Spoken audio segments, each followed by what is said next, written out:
Hey, what's up, Glacier guys? Montana Raft here. Talking a little bit about our river today on the Middle Fork of the Flathead. So today we are running at 2.87 feet at our meter, 1,900 cubic feet per second, which is the water volume that we measure our rivers in.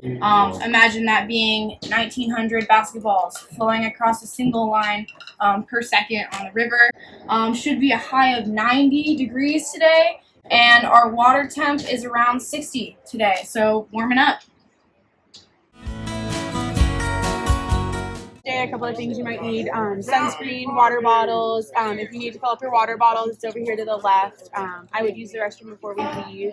And then if you have any medical considerations such as asthma or anything that would require an inhaler, an EpiPen, or medication that'll keep you alive for the next 2 hours, I recommend bringing with. We do have medical bags that we can pack in our dry bags to keep everything safe. But if you guys need to do that, I recommend doing so now.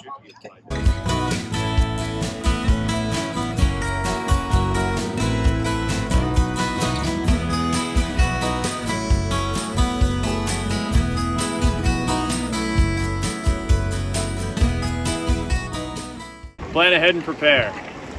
Walk and camp on durable surfaces. Dispose of waste properly. Reduce the impact of fire. Take only photos. I forgot. Respect wildlife. Respect others. No, okay, the most important thing would probably be to stay in the raft. How do you stay in the boat? So there's a couple ways you guys can stay in the raft.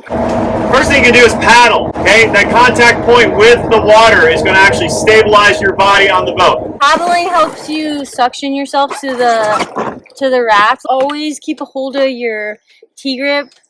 This paddle is a tool, but it also can be a weapon. The other thing you're going to do is sit correctly, put your feet correctly. So you can shove your one foot in the thwart in front of you and one foot in the side of the boat. There's also a leash that runs right down the center of the raft. That is for you to grab onto if you feel like you're getting sucked out or thrown out. You grab this center line. It's also called the chicken line. So you only can grab onto it if you'd miss being a chicken. So what happens if we fall out of the boat? You want to keep your nose up and you kind of want to paddle with your hands and try to, kick off rocks if you're far downstream. Mainly we do that so if you try and stand up, you could get your feet or your feet stuck. One of the hazards on the river today is called shallow water foot entrapment. It's when you try to stand up in swift moving water, your foot gets stuck and the water pushes your body under the water. That is a drowning hazard. Most of the time if you fall out of the boat though, you'll pop up right next to the boat. And so you can, grab the outside or one of us can help you in. You guys know how to get someone back in the raft. You want to grab them by their life jacket right here. And so if this is the water, I'm going to grab them. 1, on 2, you dunk them. 3, you just fall back in the boat. Let's say if you fall out of the boat in a rapid or something, you might get kicked a little farther downstream and you don't know what to do. You can look at me and I'll always point positive. So I'll point where you guys want to go. If you're really far downstream, I can throw you my throw bag. If I throw you my throw bag, put it over your shoulder and kind of just lean back, okay? There's a really important rule when we're rafting is you don't want to tip your boat, you want to tip your guide, okay? There are a lot of rocks out there, so it is possible that the raft could get stuck or wrapped around it and flip the raft.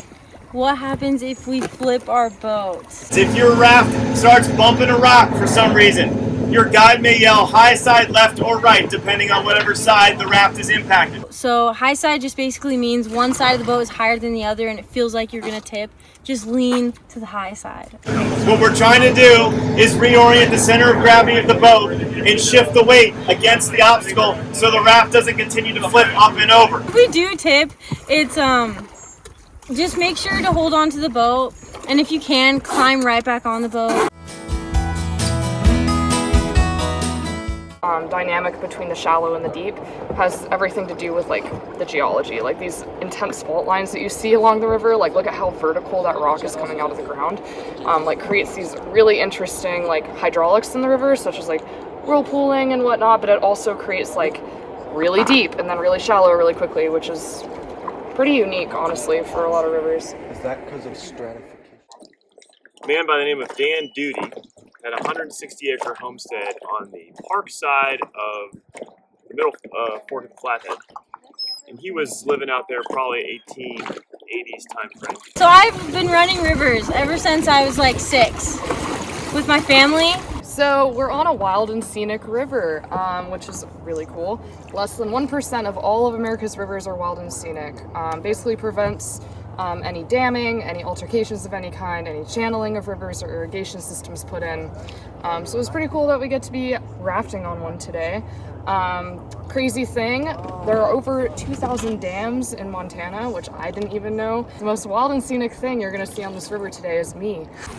So we were just on Moccasin Creek and now we're heading into the middle fork of the Flathead River.